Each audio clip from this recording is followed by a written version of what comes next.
Hace unas semanas colaboré con Nextory, aquel servicio de suscripción de libros, y muchos me habéis dicho que os habéis registrado y que os ha encantado. Así que para los que os lo perdisteis la primera vez, han querido volver a patrocinar este vídeo.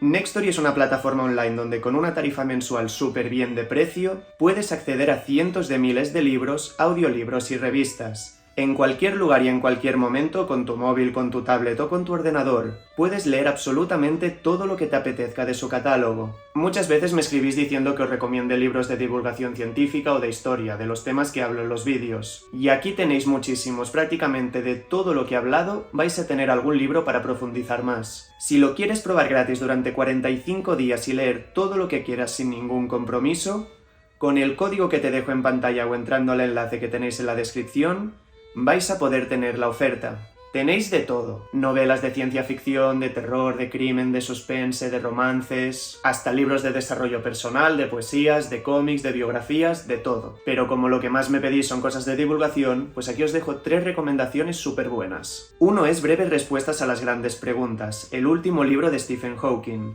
En él, probablemente su obra más personal, ofreció su punto de vista a las cuestiones de hacia dónde nos dirigimos como especie, cuáles serán los retos a los que nos enfrentaremos y cuál es el destino del planeta. El segundo es Universos ocultos, un viaje a las dimensiones extra del cosmos, de la física teórica Lisa Randall. Sin duda es uno de los mejores libros para entender la teoría de cuerdas, la teoría de los multiversos, la materia oscura y todos los nuevos campos de la cosmología y la física de partículas. Y el tercero es Orígenes, 14.000 millones de años de evolución cósmica, de Neil deGrasse Tyson y Donald Goldsmith. Me lo estoy leyendo justo ahora y es buenísimo. Es un libro que narra toda la historia del universo, empezando por el Big Bang y terminando con la búsqueda de vida extraterrestre. No os lo podéis perder. Yo os he dejado 3 con los que tenéis lectura para rato, pero evidentemente podéis buscar lo que os apetezca. Recordad que tenéis 45 días para leerlos totalmente gratis, y cuando acabe la prueba, si os ha gustado, que seguro que sí, pues ya os podéis suscribir. Está genial porque es que por el precio de un libro en cualquier librería, aquí tienes un catálogo inmenso para leer lo que quieras, cuando quieras y donde quieras. Así que eso, lo pruebas y me cuentas. Y ahora Nextory y yo os dejamos con el vídeo.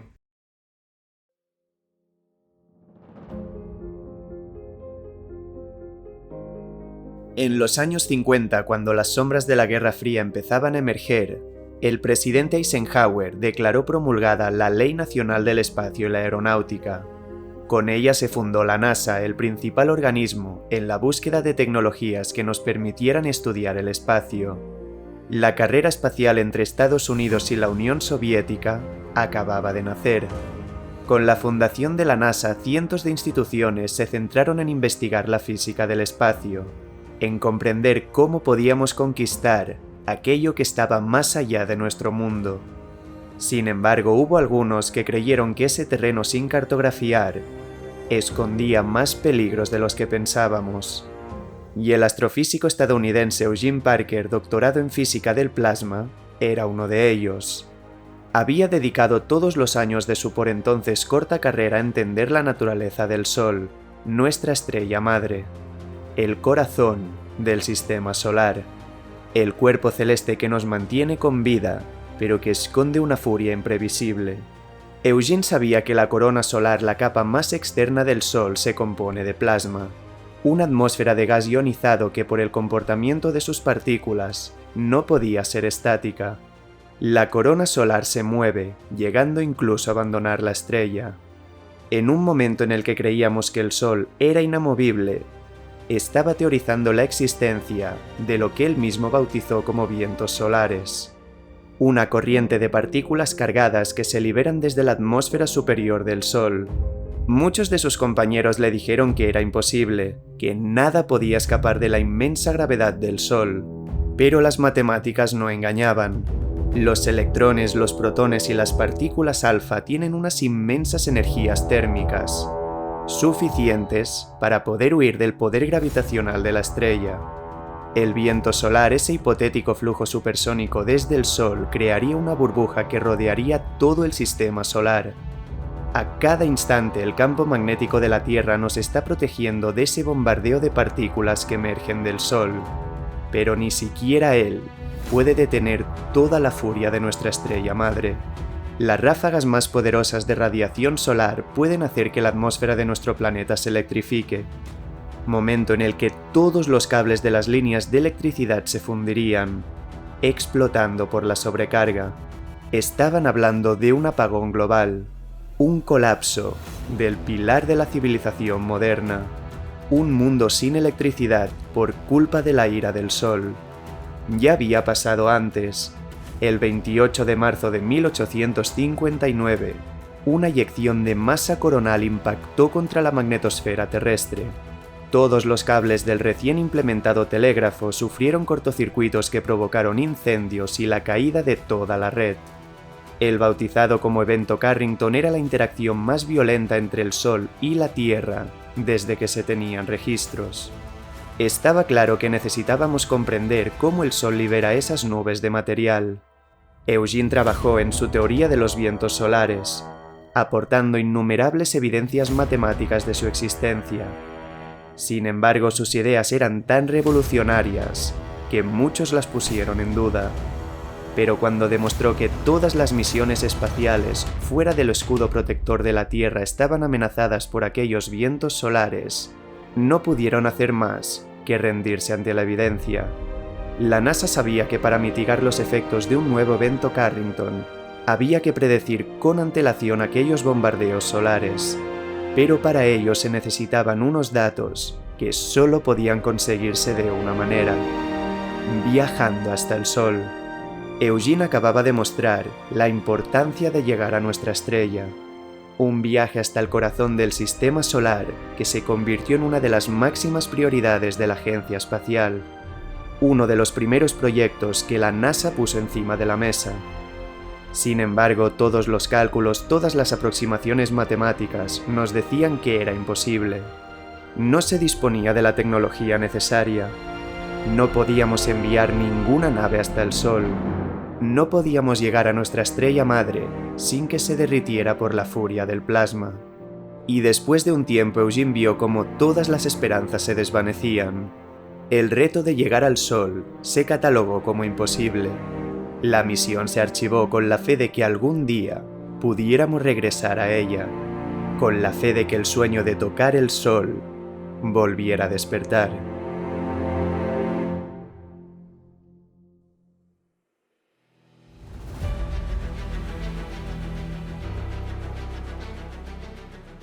«50 años después de que Eugene publicara sus teorías y soñara con una sonda que navegara el Sol, la exploración espacial ha avanzado a pasos agigantados. En ese tiempo habíamos caminado sobre la Luna y enviado naves a las zonas más importantes del sistema solar, pero jamás a nuestro Dios. Todavía no habíamos viajado a la estrella madre. Sin embargo, tal vez había llegado el momento de preguntarnos si estábamos preparados. Si la tecnología había alcanzado nuestros sueños. La NASA desarchivó el proyecto de una misión al centro del sistema solar, un viaje para recabar información acerca de la naturaleza del Sol. La primera expedición a una estrella. Era una misión a un terreno sin cartografiar, a un lugar demasiado caliente y feroz como para que una sonda pudiera sobrevivir. Pero en los años 2000, aquello ya no parecía imposible. Era un reto sin precedentes, la misión más compleja de la historia de la NASA. Pero podía hacerse, e iban a hacerlo. En 2009 la agencia anunció el proyecto, una nave diseñada y construida por el Laboratorio de Física Aplicada de la Universidad Johns Hopkins. Un presupuesto de $1.500 millones para crear una sonda capaz de explorar el Sol tan cerca como sea posible. Sus objetivos: estudiar la dinámica de los vientos solares para predecir las tormentas que puedan amenazar a la Tierra y comprender las propiedades magnéticas del Sol, respondiendo a una pregunta que seguía sin respuesta, la de por qué mientras que la superficie del Sol está a 5.500 grados, la corona solar, la parte más externa de su atmósfera, alcanza temperaturas de más de 1.000.000 de grados. Los extremos de la corona más alejados del calor del núcleo están más calientes que la superficie de la estrella. Eso desafía las leyes de la termodinámica. Era como si al alejarnos de una hoguera hiciera más calor que al acercarnos. Y la única manera de comprender la naturaleza del Sol era viajando hasta él. y por eso estaban haciendo ese proyecto, el de una sonda bautizada como Parker, en honor al hombre que nos enseñó que ese viaje era necesario. Eugene estaba viendo cómo una nueva generación de científicos iba a cumplir su sueño. El diseño de la sonda Parker había empezado. La nave iba a viajar a un ambiente totalmente inhóspito. Se iba a exponer a unas temperaturas que ningún otro vehículo espacial había presenciado. Y el equipo tenía claro que el primer paso, el pilar de toda la ingeniería, descansaba en un elemento que protegiera a los instrumentos de la furia de los vientos solares. Necesitaban un escudo térmico.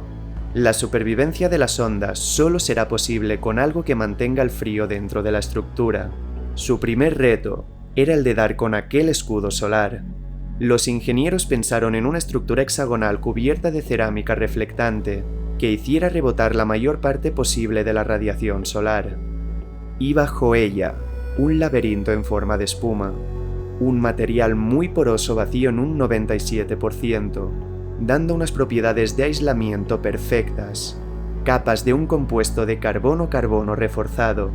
Aquel diseño iba a permitir que el escudo, a pesar de tener un espesor de solo 11 centímetros, protegiera la integridad de todos los instrumentos. El escudo térmico alcanzaría unas temperaturas de más de 1400 grados sin dañarse, y permitiendo que el resto de la sonda estuviera a solo 30 grados, la temperatura operacional óptima. Sin embargo, eran conscientes de que tenían que hacer encajar todos los instrumentos detrás de la sombra del escudo, y optimizando al máximo sus recursos de espacio. Si el escudo no quedaba orientado perfectamente entre la nave y el Sol, la sonda sufriría daños irreparables. Y teniendo en cuenta que la comunicación por radio tomaría unos 8 minutos por la distancia, no podían permitirse un control manual. En cuanto llegara la respuesta, Parker habría sucumbido al calor del Sol.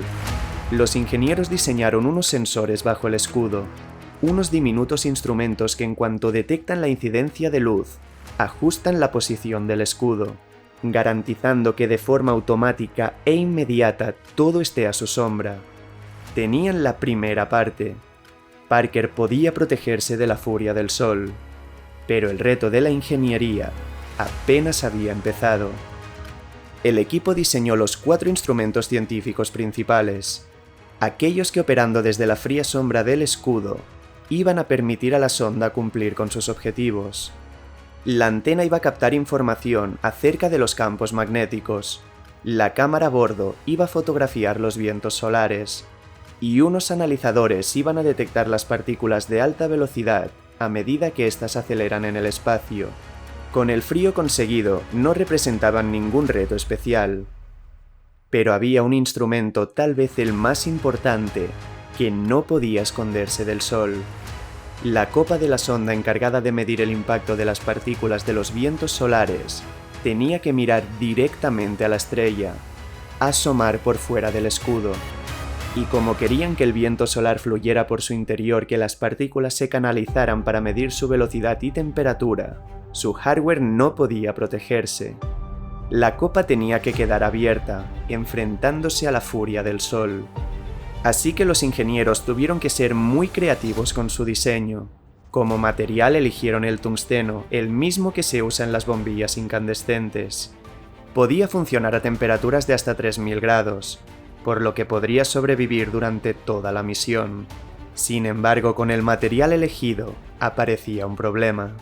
Para que la copa pudiera contar y medir las propiedades de los electrones e iones del Sol, necesitaban una rejilla diminuta, con menos de 100 micrómetros de espacio entre los filamentos. El mecanizado a escala micrométrica no puede realizarse con las herramientas tradicionales. Primero pensaron en hacerlo con un láser, pero no iba a funcionar. El tungsteno precisamente era resistente al calor. El láser, por muy intenso que fuera, no iba a fundirlo. Parecía que habían llegado a un callejón sin salida, hasta que uno de los ingenieros llegó con una propuesta. Podían utilizar ácido, inyectar de forma muy precisa unos haces de sustancia corrosiva que permitiera crear el patrón de la rendija. Aquello podía funcionar. Se estaban acercando al final del diseño. Con la rejilla de la copa en proceso debían pensar ahora en cómo tener un cableado eléctrico que transmitiera las señales desde la copa al cuerpo de la sonda, expuestos también al poder del Sol. Los conductores más usados en la ingeniería espacial son el cobre y el aluminio, pero ambos se convertirían en un charco de metal fundido al instante. Solo había un compuesto capaz de resistir las altísimas temperaturas y permitir la funcionalidad de la corriente. Una aleación espacial exótica llamada niobio C-103. Tenían el candidato perfecto, pero estos cables evidentemente no podían aislarse de la carcasa exterior con plástico. En su lugar tuvo que hacerse con zafiro, el único material que podía garantizar el perfecto aislamiento de los cables de niobio. Con el diseño de la copa finalizado, los ingenieros ya solo tenían un reto por delante: dar con un sistema que alimentara todos los instrumentos científicos. La sonda necesitaba unos paneles solares. Cuando estuviera en órbitas lejanas al Sol, estos podrían estar totalmente desplegados, sin ningún tipo de problema. Pero a medida que la sonda comenzara su acercamiento al Sol, el calor se convertiría en un problema cada vez más grande. Podían diseñar un sistema que retrajera los paneles solares, pero precisamente en aquella etapa del vuelo donde las mediciones debían realizarse, se necesitaba el máximo de energía para operar el equipo científico. La respuesta pasó por complementar los paneles principales con otros dos secundarios que se mantienen siempre a la vista del Sol, refrigerados con un agua que se bombea hacia unos radiadores negros fijados a la armadura de titanio, justo por debajo del parasol, a la fría sombra del escudo. Lo tenían. Habían terminado el diseño de la sonda y con el inicio de su construcción, el sueño de tocar el Sol parecía estar cada vez más cerca. Pero todavía quedaban por delante años de trabajo y, sobre todo, de planificar hasta el último detalle de esa travesía, de ese viaje a las cercanías de nuestra estrella madre.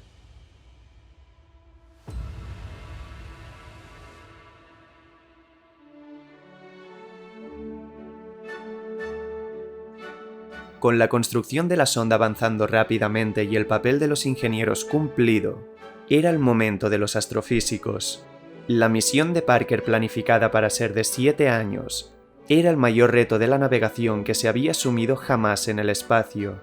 Querían dar con un baile alrededor de la estrella, planificando a la perfección una serie de órbitas, cada una de ellas acercándose un poco más a la corona solar, precipitándose cada vez más hacia la furia del Sol.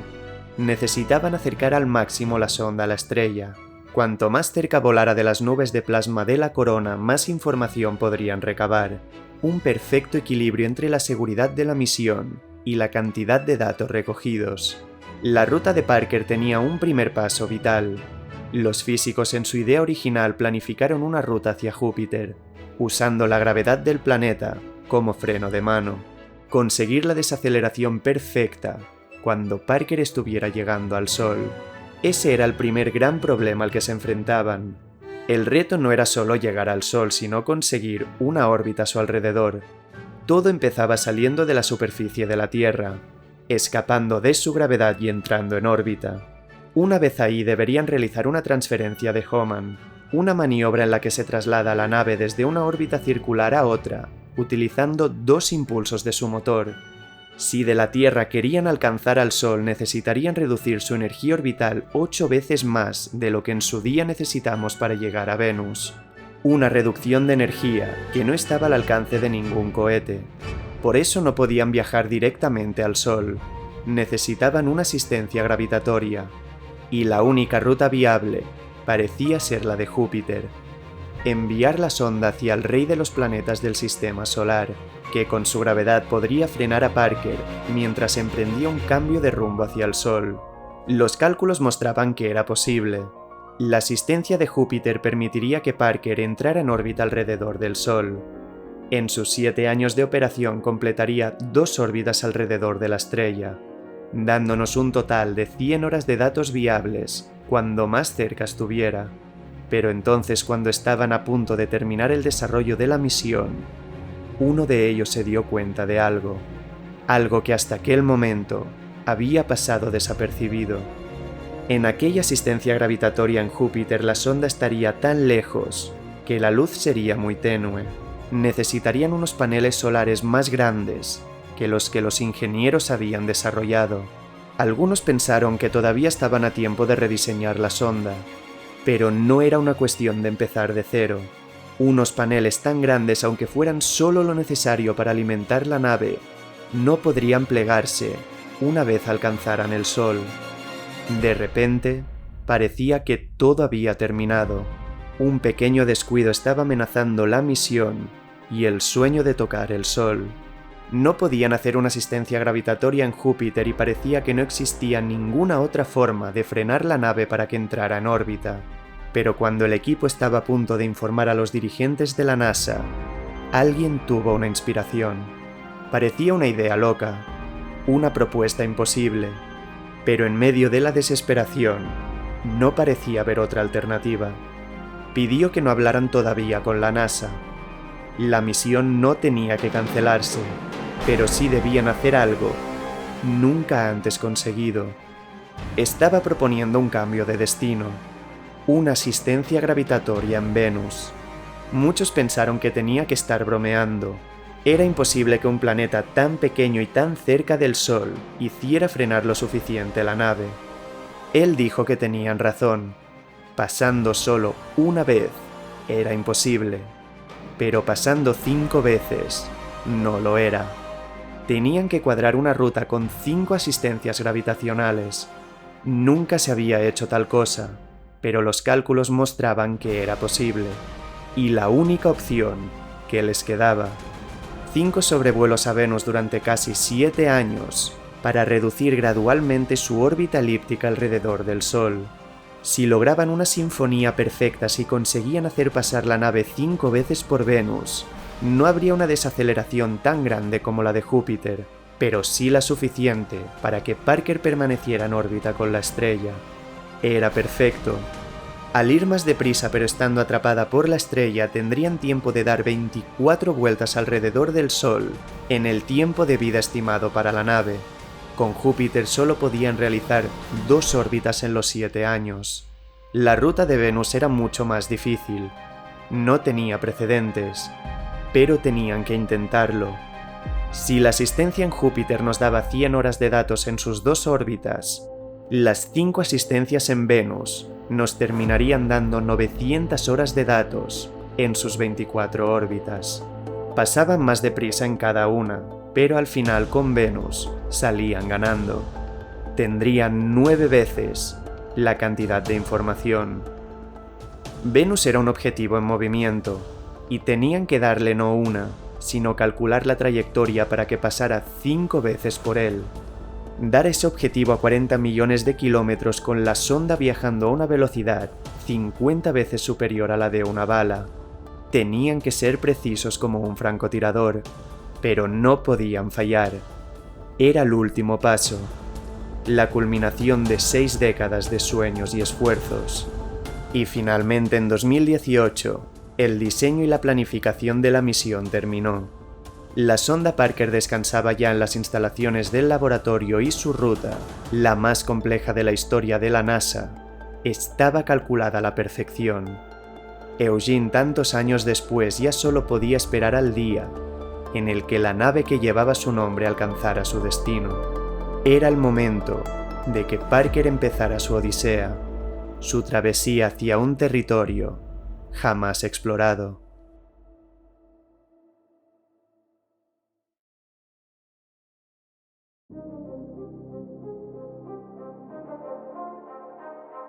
En la costa este del estado de Florida se alza el principal centro de las actividades espaciales de los Estados Unidos. Ha llegado el día. La NASA va a ir donde nunca nadie ha ido antes. Estamos preparados para viajar al Sol. La sonda Parker descansa a bordo del vehículo de lanzamiento Delta IV Heavy, el tercer cohete espacial más grande del mundo. Diseñado para lanzar satélites espía de hasta 23 toneladas de peso, contiene hoy una diminuta nave. La sonda Parker pesa apenas 680 kilos, pero necesita la potencia de ese colosal cohete con una altura de 72 metros y un coste por lanzamiento de 350 millones de dólares, para alcanzar la velocidad que necesita en su viaje de decenas de millones de kilómetros. A primera hora de la mañana ese 12 de agosto, Parker está lista para comenzar su viaje. Es el momento de la verdad. Décadas de sueños y cientos de vidas dedicadas a aquella misión se deciden en un instante. En esa incertidumbre entre el éxito y el fracaso, todas las generaciones que han visto cómo la meta de tocar el sol se iba acercando, ven cómo ha llegado el momento que lo decide todo. Desde el centro de control de misión se da luz verde al lanzamiento del Delta IV. El cohete inicia la maniobra de despegue. Ya no hay marcha atrás. Y ante la mirada de miles de personas, el vehículo atraviesa los cielos. Parker está abandonando el mundo. La estamos enviando a un lugar que creíamos que nadie podría navegar jamás. A 150 kilómetros por encima del Caribe, el cono del cohete se separa. Los registros siguen segundo a segundo. Todo va según lo previsto. 30 minutos después del despegue, da inicio la segunda fase de la separación. La sonda se ha liberado del cohete y finalmente Parker abandona la Tierra. No hay margen de error. Tienen que llegar a Venus a la velocidad y en el momento preciso. Si fallan, no alcanzarán la órbita que quieren. Toda la misión se echaría a perder. 60 años de espera, para nada. Parker realiza los impulsos de motor necesarios. 9 minutos después tiene un último motor en la tercera fase. Debe soltarse justo ahora. Desde el centro de control siguen cada instante del vuelo gracias a las señales de radio que la sonda les envía. Pero justo cuando activan la última fase, cuando dan la última orden antes de dejar a Parker a merced de la gravedad, se hace el silencio. La telemetría de la nave, la única vía de comunicación, ha fallado. No pueden hacer nada. No saben si se ha activado o no. Solo les queda esperar. La sonda ya no nos habla. No hay forma de conocer si la última fase se ha completado, pero si ha habido cualquier problema, ya no se podría solucionar, hasta que unos minutos después, una eternidad para los padres de la sonda, esta vuelve a contactar con ellos. Se retoma la telemetría. Parker confirma que todo ha salido a la perfección. Está a salvo. Ha emprendido su viaje hacia Venus. La sonda avanza hacia el planeta a 110.000 km por hora, momento en el que debe comprobarse si los instrumentos funcionan, si los equipos científicos han sobrevivido al lanzamiento. Uno a uno los sistemas de la sonda se encienden y envían información. El proceso toma semanas. Hay demasiadas cosas a comprobar, pero finalmente el equipo ve que todo ha sobrevivido. Un gran paso, pero la misión apenas ha empezado. El 3 de octubre la sonda llega a Venus para su primera asistencia gravitacional. Cuando realiza el sobrevuelo, el planeta eclipsa la nave, ocultándola de nuestra mirada. Durante ese breve periodo de tiempo, no podemos recibir datos. Se hace otra vez el silencio. Tenemos que esperar a que pase. Cuando vuelve a emerger y la comunicación con radio se retoma, Parker nos habla. Nos dice que la circunnavegación ha sido perfecta. Está de camino hacia el Sol, entrando en territorio sin cartografiar. Día a día, mientras se acerca a la estrella, la comunicación es cada vez más difícil. El Sol emite radiaciones a frecuencias muy altas que ahogan las señales de radio, hasta que llega un momento en el que ya no puede hablar con nosotros. Parker está sola. Solo nos queda confiar en ella. A partir de ese punto en el que se cortan las comunicaciones, los vientos solares son cada vez más fuertes y el peligro aumenta. Debe cuidarse a sí misma, pero está diseñada para ello. Su escudo la está protegiendo de la furia cada vez más inhóspita del Sol, cada vez más y más cerca, hasta que el 1 de noviembre, viajando a casi 290.000 km por hora, se convierte en el objeto más veloz jamás creado, y se adentra en la región donde, con unos vientos solares cada vez más rápidos, La corona solar emerge. Parker está tocando el sol. El sueño se ha cumplido. La vez que hemos estado más cerca de una estrella. La humanidad jamás ha creado algo que se exponga a tal peligro. El calor y el infierno a un lado, y el frío y la paz a otro. La presión de los fotones y las partículas del viento solar están golpeando al escudo como un martillo. La luz está empujando físicamente a la sonda. Parker está en un lugar donde pensábamos que nadie iba a llegar, pero lo hemos conseguido. Y finalmente el 5 de noviembre, la sonda alcanza su primer perihelio, el punto más cercano al Sol en esa primera órbita. La primera de las 24 vueltas al Sol en los 7 años de misión. Se acercó apenas 24 millones de kilómetros, sobreviviendo al bombardeo de partículas para volver a alejarse y completar 2 órbitas más antes de realizar el segundo sobrevuelo a Venus.